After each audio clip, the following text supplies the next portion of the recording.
The firewall and the underside of the floors are painted. So it's 2 coats of epoxy primer and 2 coats of the chassis shield black from Summit. Still pretty wet, so I'm just showing it to you now, and then we'll take another look at it once it dries up. Try to get the firewall really good because that's where everyone's going to see it. Yeah, this was a job painting this thing. 4 or 5 days later, I've let this paint dry. Ultimately, it's going to look like this frame here. Pretty much already does. And I'm getting ready to put this body back on the frame. I didn't see much in this on the Fisher body manual, but on the chassis manual, they did have a section for this. To start with, they have points where you can measure to make sure your frame is square. So I checked this and measured BB the same. This AA, you would need like a tram to accurately measure it. But I measured from here to the shock position. On both sides, it was the same. And then I also got 45 across here.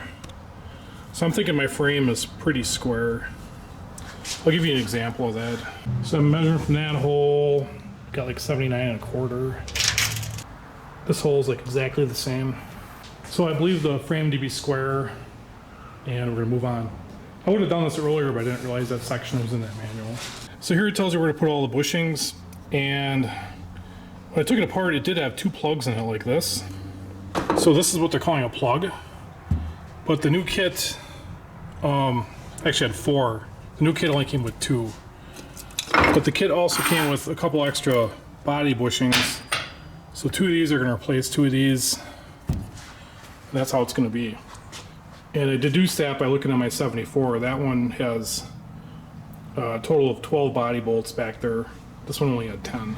I was also considering putting like the that sticky bushing grease on these, but I don't think it's going to be an issue because there's not going to be a lot of movement here. So I'm going to run them as is. And it took a minute to deduce where all these came from, but these are from the front of the body. These 4 are from the back. Not all bushings are the same. These have a full shoulder, these have a tapered shoulder. So here's the original with tapered shoulder. So I'm going to put 4 tapered shoulders all the way in the back. Thinking that's maybe for movement.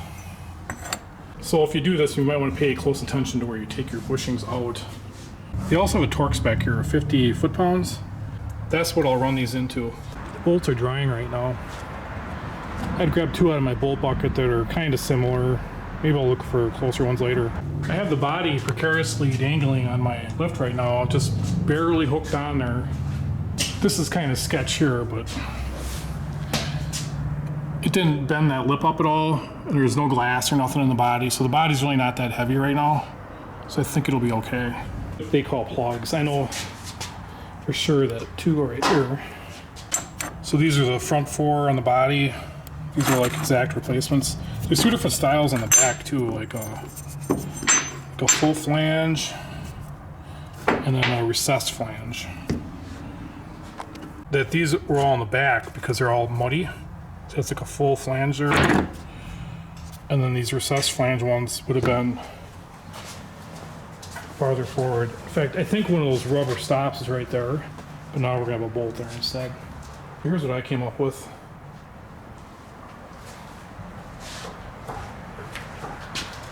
Guess we'll set the body on her now. See how she looks. Just making sure that we don't run into a problem.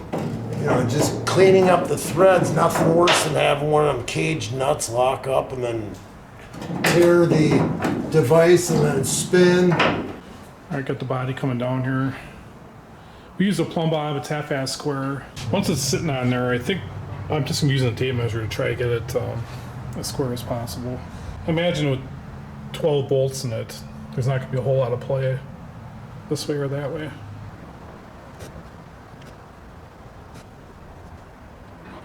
Yeah, underneath. that's what we're gonna do. We're gonna lift the frame up and then see if we can shimmy the body on the bushings. All right, the body going up, teetering on the frame with no bolts.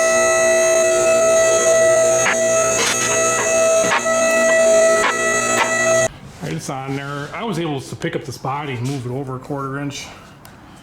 And then, I don't know if you can see, but that bolt hole's lined up good enough where we can get it started. Every bolt started, this body looks square on this frame. we had to put a ratchet strap on this seat bolt or seatbelt bolt, whatever that is, to the frame here to snug it forward a little bit to get them all started. And this is it. This is where the body is going to be. Very much shifting this around. All right, the body is mated back to the frame. I step torqued it 35, 45, and then 50.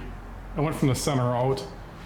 I'm just saying it's one small step for the car and one giant leap for Oldsmobile 455. I have it, one body on the frame. Just, I haven't driven this thing in a long time. Don't let it get away from you. That's it for this one. Thanks for watching.